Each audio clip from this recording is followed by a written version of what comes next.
Esta es una calavera romana. Cuando pensamos en los romanos, solemos pensar en hombres italianos vestidos con toga perorando en foros, recorriendo los campos con sus armaduras, construyendo puentes y comiendo en exceso.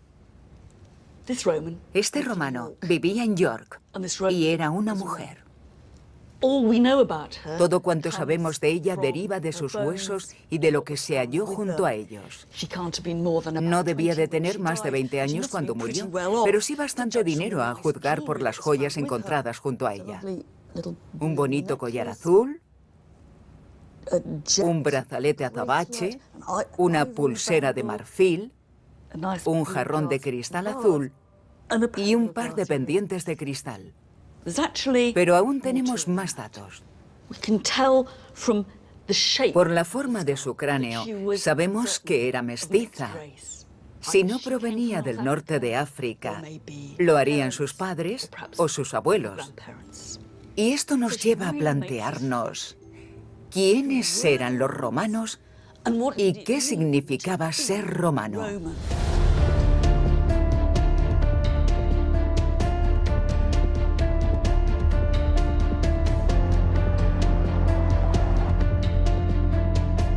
De todos los factores que ayudaron a los romanos a construir su imperio, ninguno de ellos fue tan próspero o sorprendente como el que no podemos ver: la ciudadanía y su capacidad de convertir a personas no nacidas en Roma en romanos consagrados. Togas por todas partes, frequens toga.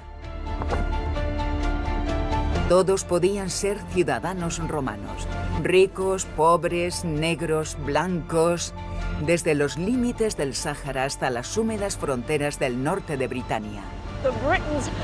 Los britanos eran muy duros, los tenían bien puestos. ¿En qué te cambiaba ser romano? ¿Y cómo te convertías en uno?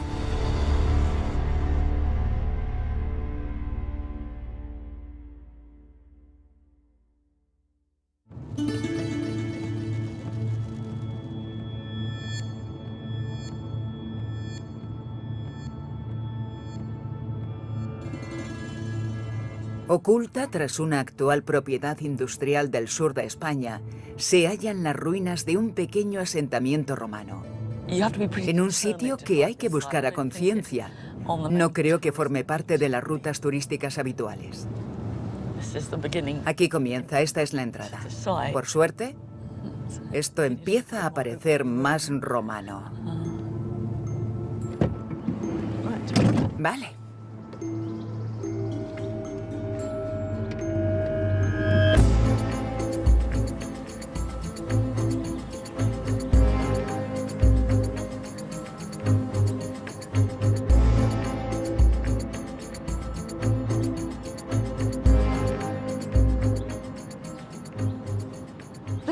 Parece bastante corriente, pero para mí, este sitio es uno de los lugares más importantes de la historia del Imperio Romano.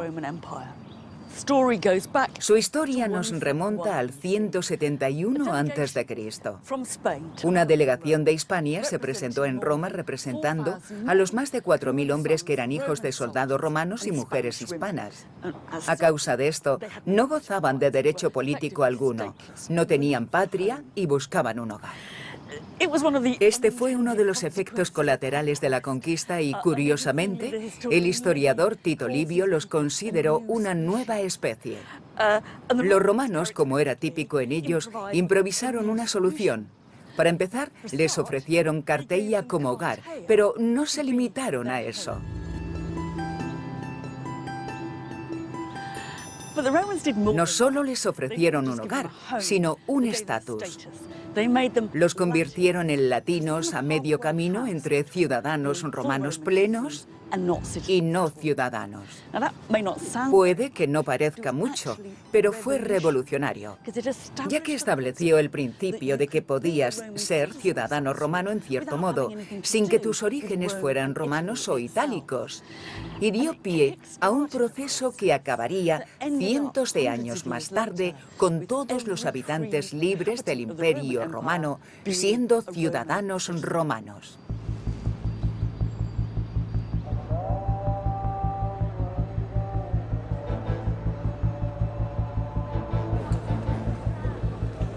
A lo largo de la historia, la ciudadanía ha adoptado muchas formas. Pero la idea de que un gran número de extranjeros se convirtieran en ciudadanos romanos era totalmente nueva en el mundo antiguo. Era el factor más radical, asombroso y singular del imperio. Para comprobar cómo era ser romano a miles de kilómetros de Roma, me he desplazado hasta la actual Argelia, antigua frontera sur del imperio. Cuando los romanos conquistaban un lugar, no imponían sus normas, ni obligaban a la gente a aprender latín, ni los forzaban a venerar a los dioses romanos, ni a utilizar el calendario romano. Ejercían su poder mediante su inclusión, pero no la de sus pobres campesinos, sino la de su élite local. Y una de las principales formas de hacerlo era brindando la plena ciudadanía romana. Salud.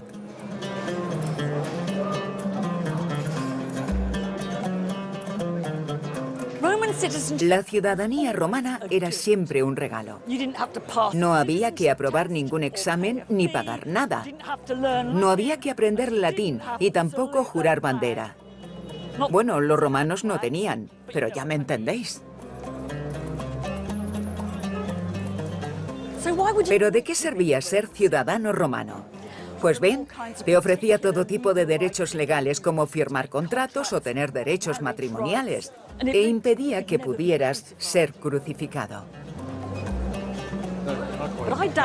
Pero dudo que eso fuera lo que más interesaba a la mayoría.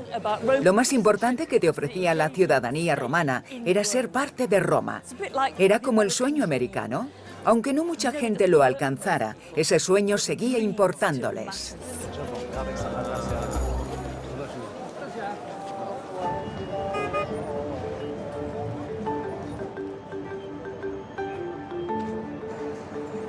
No sabemos hasta qué punto la concesión de la ciudadanía fue una estrategia cuidadosamente planificada o un afortunado accidente histórico. Pero el Imperio Romano funcionó mejor al incluir a los pueblos en vez de reprimirlos. Pero tampoco debemos exagerar su efecto. Seguro que a muchos de los lugareños no les gustaba la idea de ser ciudadanos romanos o les resultaba indiferente. Al fin y al cabo, el imperialismo nunca es consensuado. Argelia no era ajena a los conflictos imperiales, por así decirlo. Desde la época de los antiguos fenicios, los árabes y otomanos hasta los franceses, por no mencionar a los romanos. De hecho, algunos de los más asombrosos vestigios romanos fueron hallados en Argelia, los cuales conservan importantes historias que narrar. La historia de la Argelia romana empieza como casi todas las historias del imperio, con la brutal opresión de su población nativa.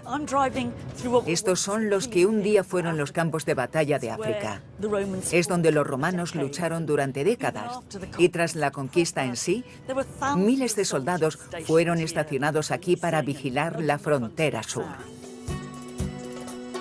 Incluso en partes del imperio, donde nunca había habido ciudades, los romanos avivaron y financiaron la construcción de ciudades al estilo romano.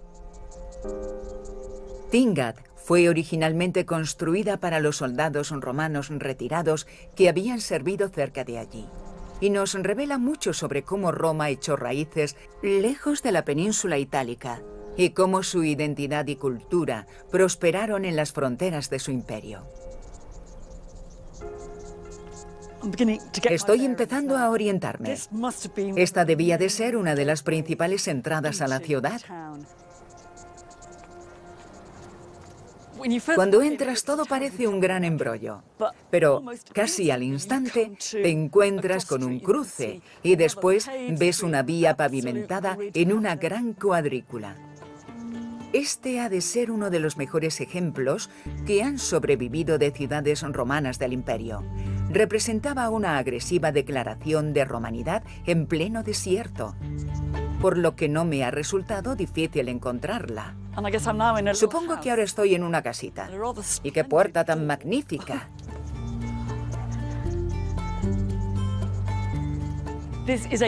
Estos son unos majestuosos baños romanos con su típico diseño multiasiento. Estos delfines de aquí te daban un poco de intimidad.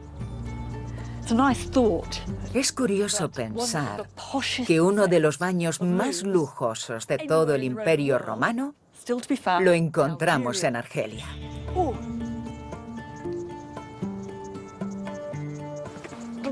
Lo que tengo ahora ante mis ojos es un gran edificio, el más grande de los que hemos visto, con montones de columnas. Y creo que vale la pena explorarlo.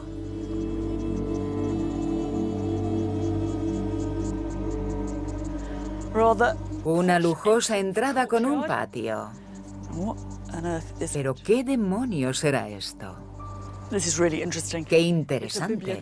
Parece ser una biblioteca. De ser así, sería uno de los pocos ejemplos que quedaron de biblioteca presumiblemente pública del mundo romano. Es estupenda. Y es muy curioso que hayamos entrado a la ciudad y que el primer monumento en el que nos hayamos detenido realmente sea un monumento a la cultura, la biblioteca pública. Creo que si hubiera sido ciudadana de Tingad, hubiera pasado mi vida aquí, si me lo hubieran permitido. Supongo que la comunidad bibliotecaria era bastante machista. Aunque fuera concebida como una ciudad para soldados retirados, apenas unas generaciones después, Tingad se expandiría más allá de su idea original para albergar a más de 10.000 razonablemente pacíficos habitantes de ascendencia romana, africana o bereber. Y aunque esperáramos encontrar una romanidad muy limitada aquí, hallamos justo lo contrario. Y esta es la plaza principal, el foro, el núcleo de su vida comercial, de sus negocios, de su justicia y su gobierno. Lo que impacta es lo convencional que resulta. Cualquier visitante de la península itálica lo hubiera reconocido al instante como un foro, pero nos encontramos al borde del Sáhara. Quien diseñara esto debía de haber trabajado también en otros foros romanos o en ciudades romanas enteras. Te vas dando cuenta de que la ciudad de Tingad invirtió de una manera tremendamente inusual en cultura y en su identidad romana. En todo el foro y en toda la ciudad encontramos miles de inscripciones proclamando la romanidad de sus habitantes. Pero el colmo de la cultura fue este hombre, Vocontius. Esta inscripción no está en mayúsculas, como sería lo habitual, sino en minúsculas, como los manuscritos. Así que es como si leyéramos un libro. Bueno, pues en lugar del típico currículum, encontramos bajo su estatua un elaborado himno alabando la cultura de Vocontius. El Ordo, el consejo local, erigió esto en su honor. Según el consejo, la ciudad tenía muy cerca un manantial que les brindaba agua, pero Vocontius era un manantial que les brindaba algo más. Él era su otra fuente, pero no de agua, sino de cultura, literatura y elocuencia.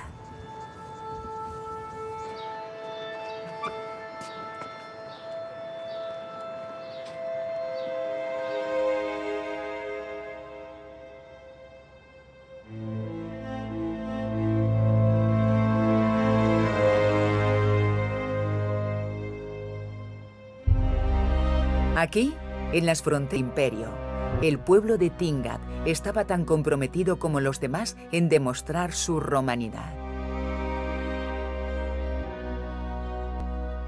Estos mosaicos proceden de suelos de edificios de Tingad y con ellos te haces una idea del colorido original de este lugar y también de su riqueza.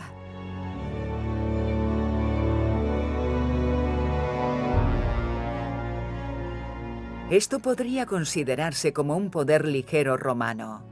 La mayoría de habitantes de Tingad no había visto Roma, pero utilizaba su romanidad como una medalla de honor que demostraba que encajaba con ella.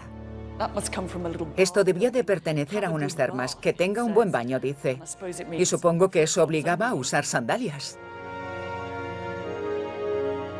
Y aquí tenemos unas escenas clásicas de la mitología romana. Esa es la diosa Venus, emergiendo de las aguas e intentando mantener el equilibrio sentada sobre un monstruo marino. Y este es el dios Neptuno agitando su tridente. Él era el dios del mar. Lo más interesante es que había artistas autóctonos capaces de producir estas obras, y al pueblo de Tingad le encantaban. Sin duda estaban adaptándose al estilo romano.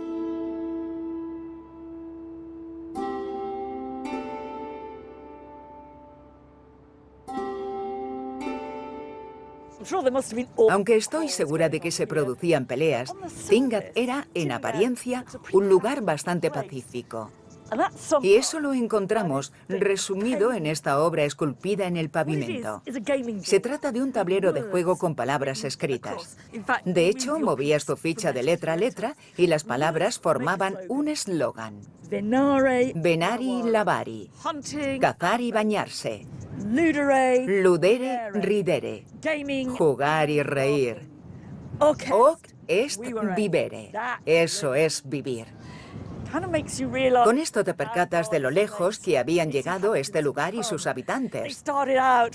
Todo comenzó con un grupo de exmilitares y unas cuantas generaciones después ya no solo cazaban y se bañaban, sino que eran ratones de biblioteca y visitaban unos baños bastante lujosos adornados con delfines.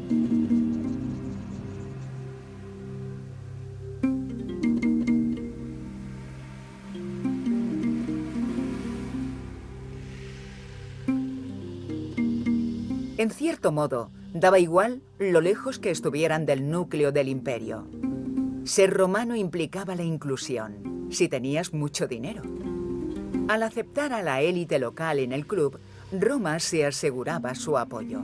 A cambio, esos ricos se sentían parte de un mundo mayor. Y aquí en Argelia encontramos uno de los ejemplos más extraordinarios de cómo se podía ascender en la escurridiza jerarquía del poder político romano. Este es un gran alarde de triunfo.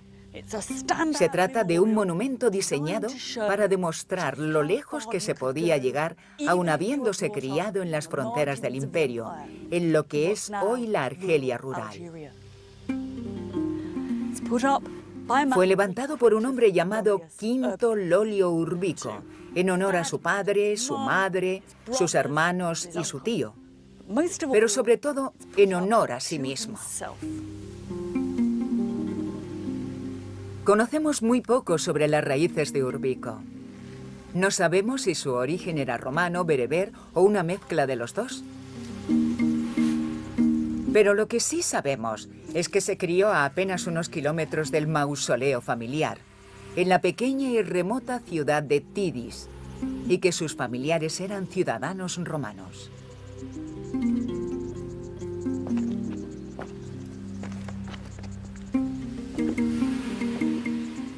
Se nota que es romano por el fascínum alado, un pene con alas.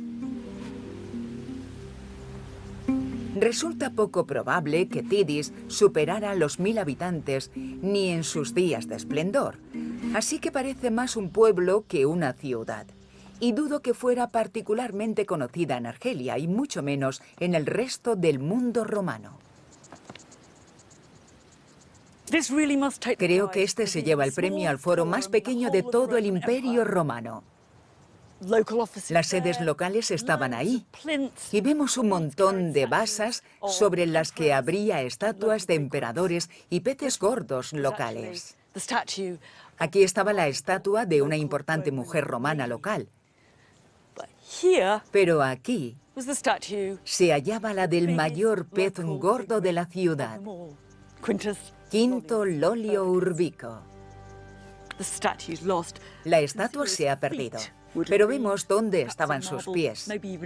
Posiblemente fuera de mármol o de bronce, y debajo, sobre la base, encontramos escrito su currículum. Está terriblemente desgastada, pero seguimos viendo las letras. Aquí vemos su nombre, Lolio Urbico. Y vemos o intuimos que era cónsul, y más abajo vemos montones de otras cosas que hizo en su vida, los cargos que ocupó. Esto también nos revela que fue un héroe de guerra. Sirvió en la expedición del emperador Adriano contra Judea y parece que fue condecorado con una lanza y una corona de oro, una especie de medalla al mérito militar. Era la personalidad más importante de Tidis. Era el lugareño que había triunfado de verdad. Nadie había triunfado más que él. Y en esta zona era un personaje excepcional. Pero debemos recordar que había miles de personas como Lolio Urbico en el Imperio Romano, las cuales salían de las provincias para triunfar en la ciudad y en el ejército. En cierto modo, para mí, eso era lo excepcional del Imperio Romano.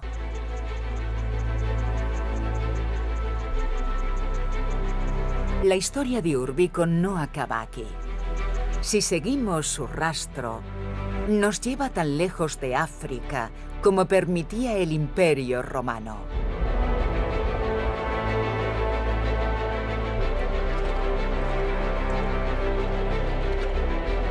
A la frontera norte del imperio.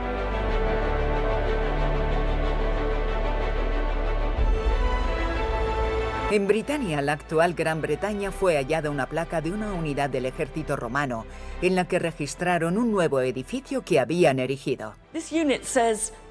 Esta unidad afirmaba que trabajaba bajo las órdenes de Quinto Lolio Urbico, quien era Leg Aug, legado imperial, representante del emperador. Es decir, era el gobernador de la provincia. De modo que nuestro africano había pasado a ocupar el máximo cargo en Gran Bretaña. Un pueblerino convertido en romano gobernaba ahora otras provincias al otro lado del mundo romano. Y esto formaba parte de un patrón habitual. Lo que Lolio Urbico, natural de África del Norte, hizo en Gran Bretaña, solo podemos suponerlo, pero para los romanos, esta isla adquiría una particular relevancia. Al expandirse más allá del mundo mediterráneo y conquistar lugares de otros mares, se estaban aventurando a lo desconocido. Para los romanos, esto no era solo un mar, sino el océano. Era parte de las extensas vías navegables que rodeaban el mundo habitado. Y eso significaba que Britania estaba en otro mundo. Por eso les atrajo mucho la idea de conquistarla y explorarla. Pero era como salir al espacio para nosotros. Y claro, contaban historias ficticias y no tan ficticias sobre lo que podías encontrarte al llegar a Britania. Hacía frío, era húmeda y nebulosa. El sol no brillaba mucho. Y sus habitantes resultaban extraños. Crecían mucho por el frío y vivían muchos años. Algunos hasta la edad de 120 años. Algunos decían que no existía. Y otros pensaban que era en Britania donde hallarían la auténtica virtud. El hedonismo y la opulencia habían corrompido a los romanos, pero los britanos eran muy duros y eso era un don. Los tenían bien puestos. Britania fue el blanco perfecto para el titubeante emperador Claudio, quien necesitaba una conquista militar decisiva para reforzar su figura militar. Aquí, al igual que en todas partes, y a pesar de que la diferencia cultural fuera mayor, un foráneo podía convertirse en romano si servía durante unos 20 años en el ejército romano. Un inteligente mecanismo que transformaba a los conquistados en conquistadores. Estas piezas de bronce debieron de ser los objetos más preciados de alguien. Pertenecieron a un hombre llamado Reburrus, y lo que hacen es documentar que, cuando completó sus años de servicio al ejército, el emperador le concedió la ciudadanía romana. Seguramente hubiera algún gran documento exhibido en público en Roma con los nombres de las personas que habían recibido la ciudadanía, pero cada una de ellas podía obtener su propia copia personalizada como esta. Pero no solo le habían concedido la ciudadanía, y queda muy claro, civitatem, también se la habían concedido a sus hijos y a sus descendientes. Si tenía esposa, ésta recibía la ciudadanía también. Pero si estaba soltero, la persona con quien se casara recibiría esos mismos derechos, siempre y cuando, según se indica, no hubiera poligamia. Dum taxat singulis singulas. Solo una persona. Supongo que este sería su intento por evitar los matrimonios ilegales para obtener la ciudadanía.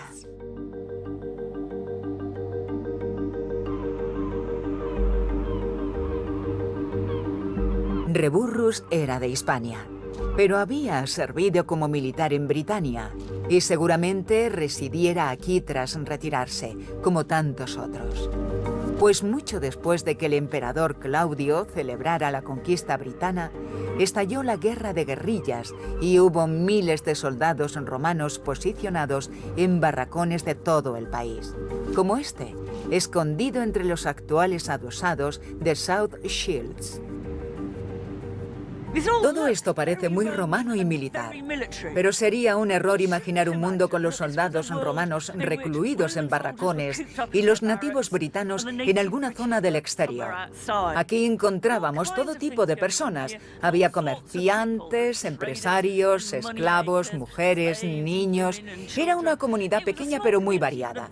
Y tampoco deberíamos imaginar que todos los soldados romanos provenían de la soleada península itálica y que ansiaban volver a casa para disfrutar de su mejor clima y comida. La mayoría de ellos provenían de zonas del imperio bastante parecidas a esta, de Bélgica, Germania o el norte de la Galia. Y como muestra de la complejidad cultural que encontramos en la frontera norte, creo que esta lápida es extraordinaria. Es la lápida de una mujer llamada Regina, una antigua esclava, una liberta, que era la cónyuge de un hombre llamado Barates. Y Barates quería que supiéramos que era de muy lejos. Era palmirenus, como indica con orgullo en el centro. Era de Palmira, ciudad de Siria. Ella era del sur, Natione Catuallauna. Perteneció originalmente a la tribu de los Catubellaunos en lo que es Hertfordshire hoy en día. Curiosamente, debajo encontramos otro texto, esta vez en la lengua de Palmira. Mi dominio de la misma está un poco oxidado, pero estoy segura de que dice Regina, la liberta de Barates. ¿Cuánto la echo de menos? Pero eso no es todo. La imagen también ofrece una mezcolanza cultural. En parte, fue representada como muchas romanas tras su muerte, sumisa, hilando. Aquí debajo tiene la lana y aquí un pequeño cofre con tesoros.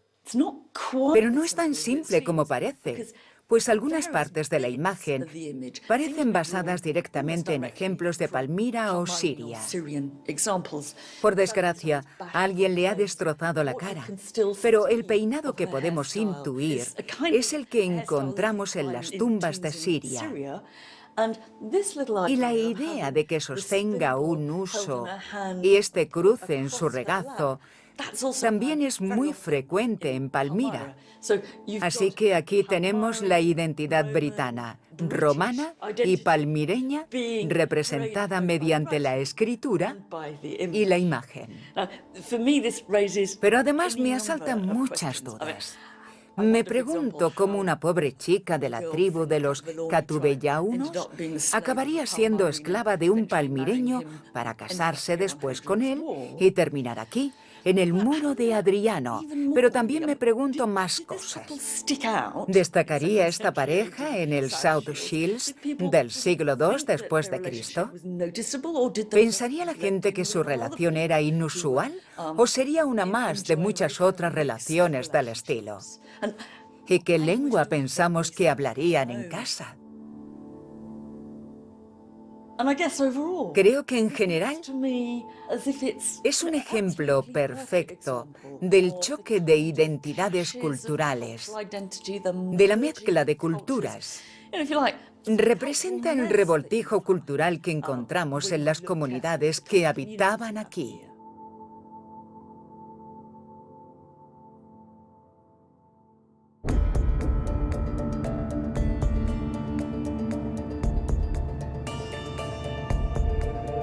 Era una cuestión de movilidad. Este era un mundo por el que la gente se movía libremente.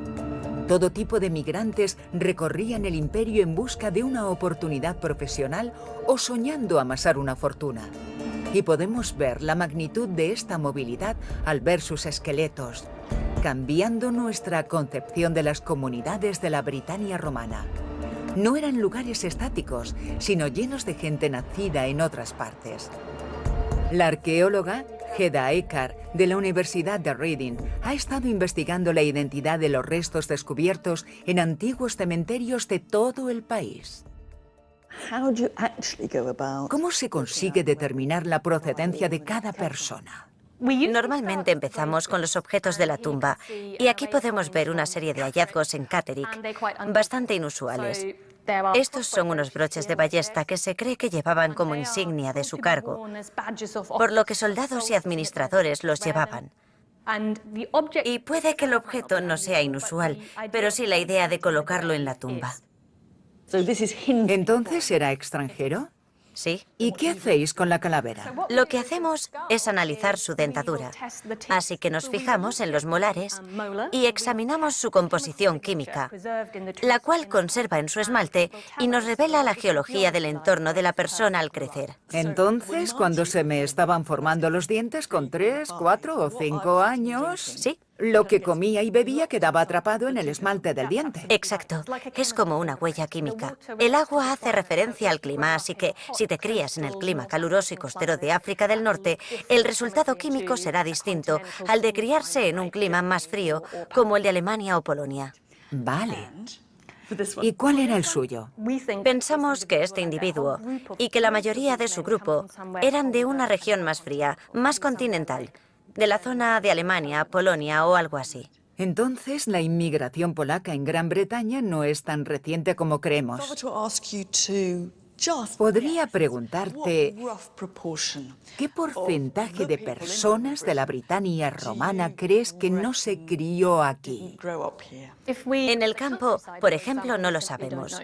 No lo hemos analizado, pero suponemos que la gente del campo no se desplazaba mucho. Sin embargo, en las ciudades, que es donde hemos trabajado, creemos que un 20 o 30% de los que hemos estudiado podrían proceder de fuera de Britania. Entonces teníamos un porcentaje muy elevado de inmigrantes, ¿haciendo qué? Sí. En las ciudades había mucha diversidad y, al parecer, muchas de estas personas de un estatus bastante elevado, como la mujer de York con montones de riquezas en su tumba. Estos hombres contaban con broches y adornos para el cinturón, así que seguramente fueran soldados o administradores. Eran el motor del Imperio Romano. Entonces debemos tener en cuenta que en la Britania romana no solo había ciudades, sino que estaban habitadas por una comunidad muy distinta a la que pudo haber un par de siglos antes de la invasión romana. Exacto. Vale.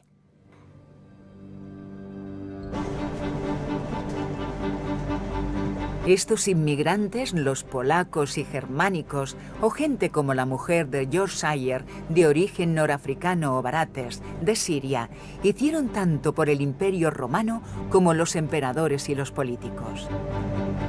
Pero no solo eran una cuestión de moverse por el imperio, sino de provincianos que llegaban a Roma y ocupaban los cargos de poder más elevados en la capital.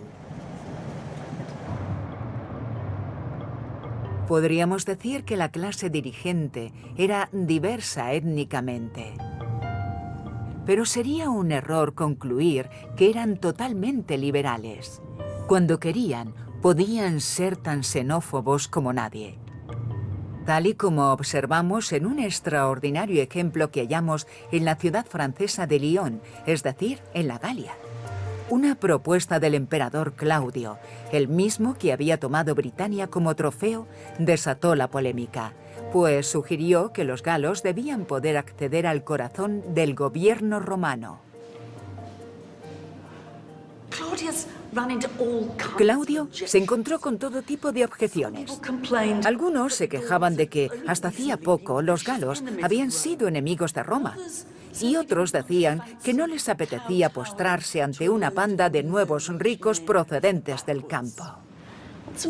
Lo increíble es que conservamos la transcripción, palabra por palabra, de la respuesta de Claudio, que sería inscrita en bronce y exhibida en la Galia. Lo interesante es que Claudio justifica su política remontándose a los orígenes de la época romana, cuando dice alieni et quidam externi, es decir, que ya habían venido extranjeros y foráneos a Roma. Se estaban remontando a la época de Rómulo. Lo cierto es que el discurso de Claudio era un poco resabido y repasa todos los ejemplos que se le ocurren de extranjeros que participaron en la estructura política de Roma. Gente que Roman migrauit, gente que había emigrado a Roma. Con objeciones o no, Claudio se salió con la suya y los galos fueron incorporados a la estructura del poder de Roma. Ese era realmente el patrón habitual. Una notable excepción fue Britania. No sabemos de ningún britano nativo que triunfara en Roma.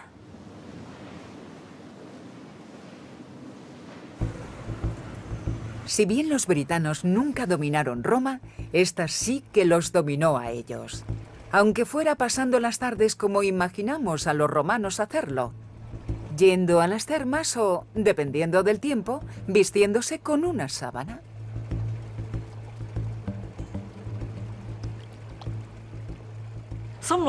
Algunos lugareños no entenderían lo de ir a las termas o lo de llevar toga. Pero otros debieron deleitarse con lo que podían divertirse aquí. Y seguramente algunos se engancharon demasiado en plan: ¿la toga que llevas es la versión 5 o la 6? Y eso es lo que nos cuenta un escritor romano con respecto a Britania. Dice que veía togas por todas partes, frequens toga, y que las llevaban en las termas y en las cenas elegantes, y que lo llamaban cultura cuando era pars servitutis, parte de su esclavitud.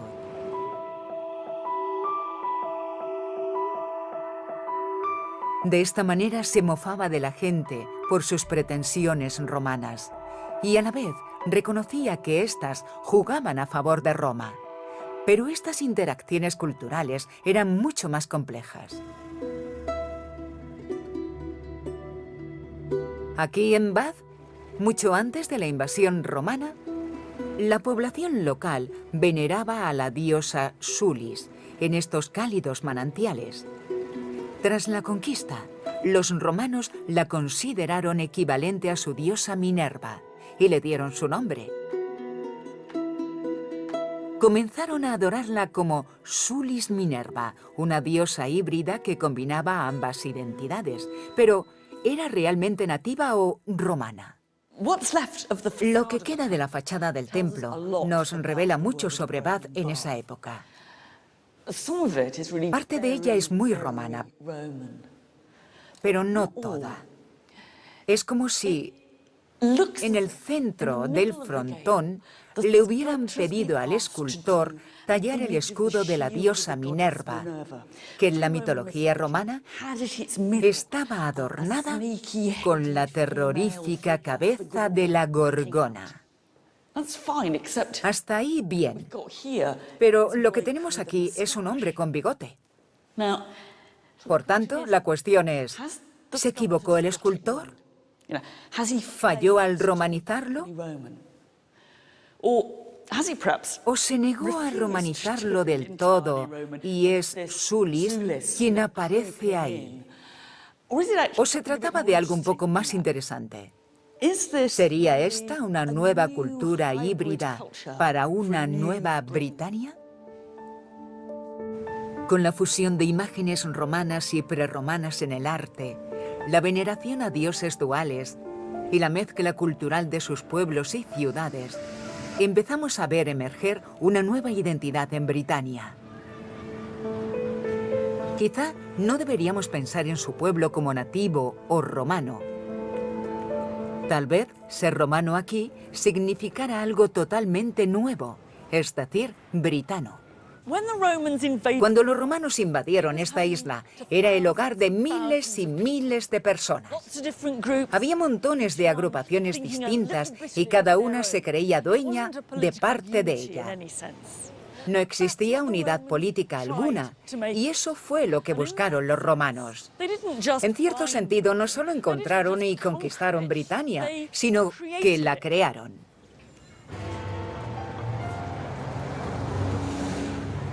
Y gracias a los romanos, tenemos Londres.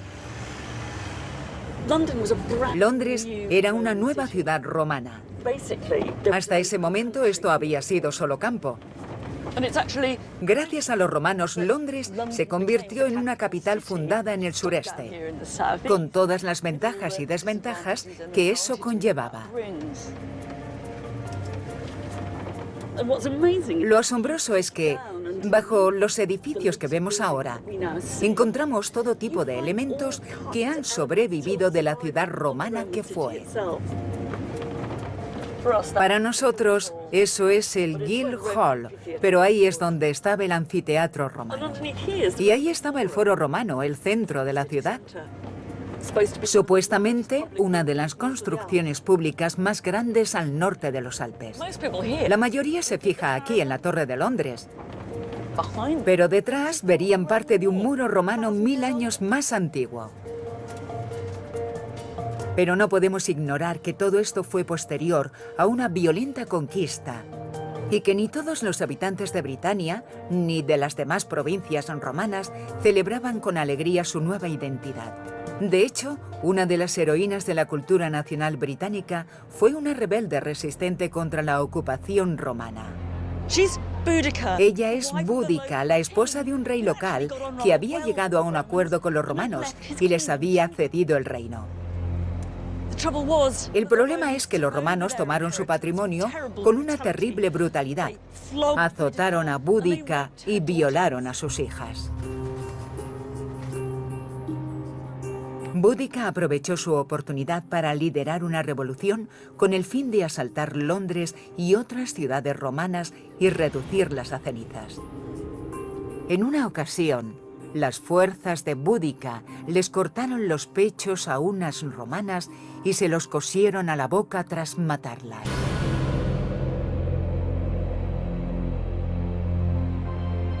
Pero como siempre, las fuerzas romanas acabaron venciendo y Boudica se suicidó.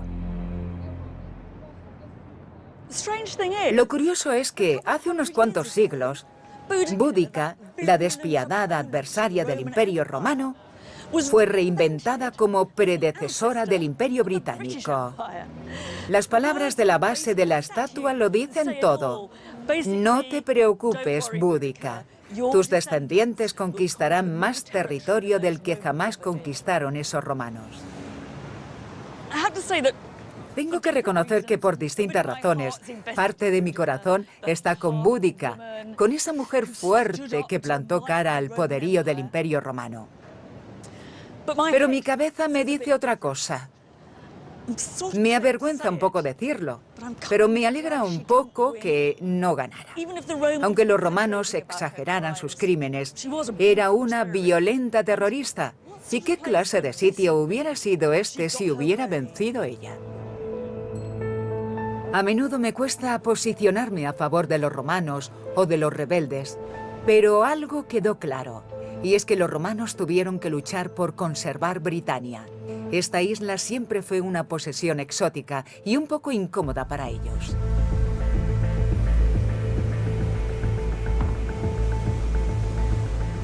En cambio, en el este, las cosas eran muy distintas. En el mundo griego, que también incluía lo que llamamos Turquía y buena parte de Oriente Próximo, las ciudades, la vida urbana y las relaciones con Roma existían desde hacía siglos. Convertirse en romano aquí era totalmente distinto. Pues todavía seguía vivo el deseo de darle sentido al nuevo y heroico mundo al que ahora pertenecían. Me encuentro en un sitio que llevo casi 40 años sin visitar, Afrodisias, ciudad de la diosa Afrodita. Es muy especial porque probablemente sea el lugar del Imperio Romano en el que podemos ver mejor cómo los que no vivían en Roma representaban el poder de esta para sí mismos. Aquí podemos observar cómo las civilizaciones de Grecia y Roma se unieron y cuál era la visión que tenían los griegos del Imperio Romano. Los habitantes de la parte oriental del imperio siguieron hablando y escribiendo en griego, como llevaban siglos haciendo. Los romanos no les impusieron el latín, seguían siendo griegos, pero controlados por Roma.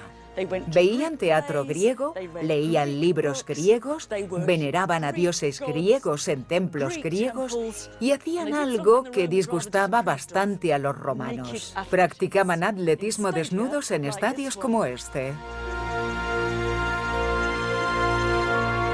Este es el estadio de Afrodisias, con capacidad para 30.000 espectadores. En contraste con las nuevas ciudades de Britania y Argelia, apenas se ven indicios de cultura específicamente romana a primera vista. Pero si hurgamos bajo la superficie, empieza a cambiar la historia. Requiere un poco de imaginación visualizar a los atletas griegos en vez de estas altas hierbas, pero eso es lo que pasaba aquí, aunque no es lo único que se hacía aquí.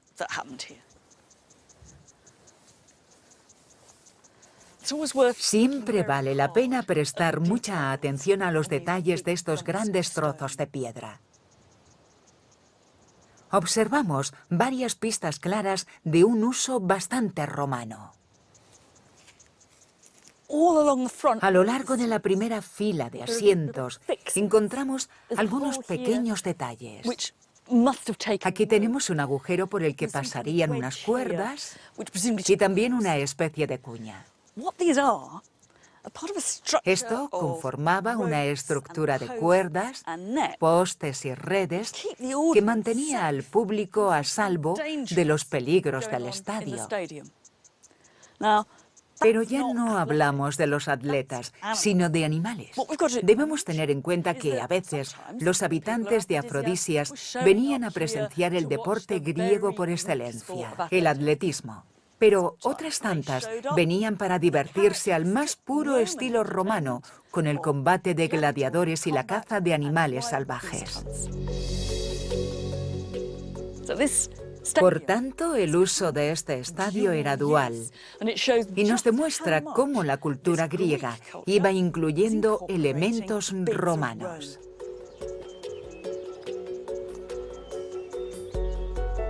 Pero existe otra prueba todavía más obvia de que el pueblo de Afrodisias incorporó a Roma en su propia cultura: la veneración a los emperadores romanos y este nuevo santuario, esponsorizado por algunos nobles locales con ese objetivo en particular. Este es uno de los descubrimientos arqueológicos más importantes de los últimos 50 e incluso 100 años. Se trata de un templo para homenajear y venerar al emperador romano, y estoy sentada en sus escalones. Pero tenemos que llevar mucho cuidado con el significado de venerar. Dudo mucho que los habitantes de Afrodisias pensaran que el emperador romano era como Zeus, Afrodita o cualquiera de sus dioses tradicionales. Pero sí que consideraban que el poder del emperador romano era muy similar al de un dios y lo veneraban en ese sentido. Templos dedicados a los emperadores romanos los encontramos por todo el imperio. Pero lo que hizo tan especial este hallazgo es que estaba repleto de esculturas. Representados, encontramos a los emperadores y a sus familias, además de imágenes de los dioses tradicionales, de la mitología y también de las provincias conquistadas, reimaginadas en forma humana. Pero esta no era una simple adulación al poder central, aunque también lo era. Esta era una iniciativa local diseñada para un público local. La representación en piedra de su propia interpretación del mundo romano y de su lugar en él.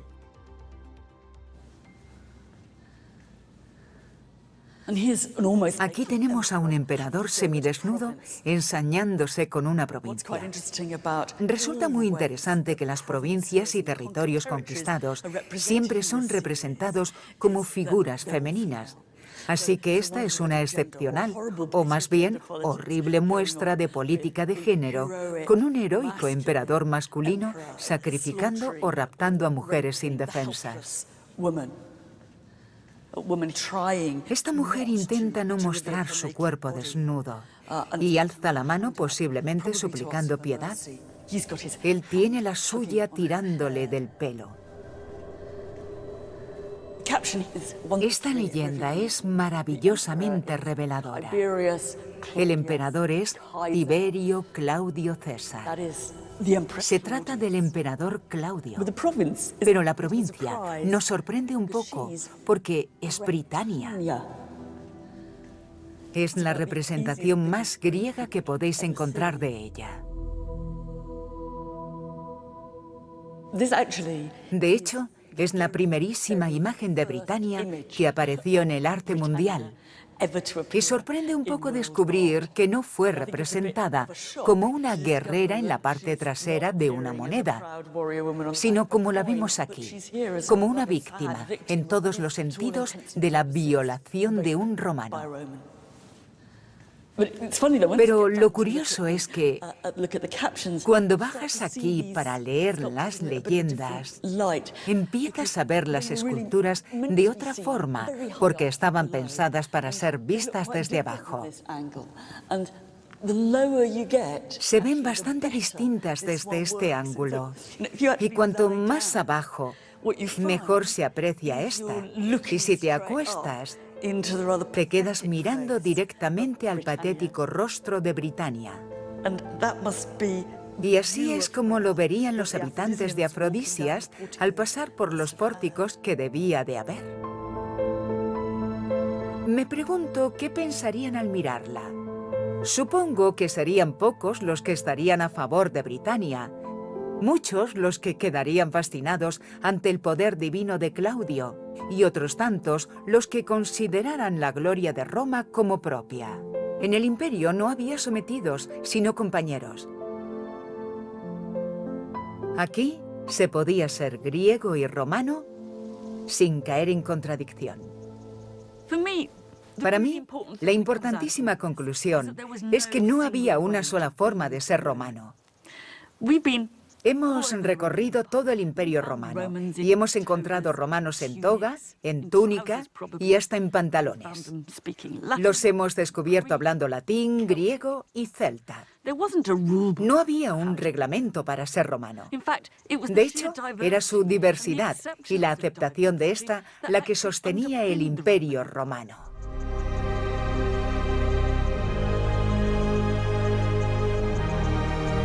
Procedieras de los confines del imperio en el este, de sus fronteras en el norte o de los límites del Sáhara en el sur. Si eras ciudadano romano, tenías los mismos derechos y privilegios que un ciudadano de Roma. Una idea radical y novedosa. Una idea digna de admiración. La extensión de la ciudadanía romana fue un factor que dotó al imperio de unidad. Algo que pocos imperios anteriores o posteriores consiguieron. Pero un hombre asentaría esa unidad sobre unos nuevos cimientos. El emperador Caracalla nació aquí, en Lyon, y pasó a la historia por su brutalidad. Comenzó su mandato asesinando a su hermano como hiciera Rómulo, pero en este caso el pobre murió en brazos de su madre. Y eso fue solo el principio. Pero en el año 212 cambió el mundo. Concedió la plena ciudadanía romana a todos los habitantes libres del Imperio Romano. Unos 30 millones de personas se convirtieron de golpe en romanas. ¿La razón? La desconocemos, pero mirándolo, dudo de que se tratara de simple generosidad. En cualquier caso, fue la culminación del proyecto romano de incluir a los extranjeros, de extender la ciudadanía y de hacer que el modo romano de hacer las cosas pareciera universal e incluso natural. 1000 años después, y en cierto modo, este fue un triunfante final para ese proyecto. Pero lo cierto es que, cuando todos se volvieran iguales, los romanos no tardarían en hallar nuevas maneras de dividir y excluir.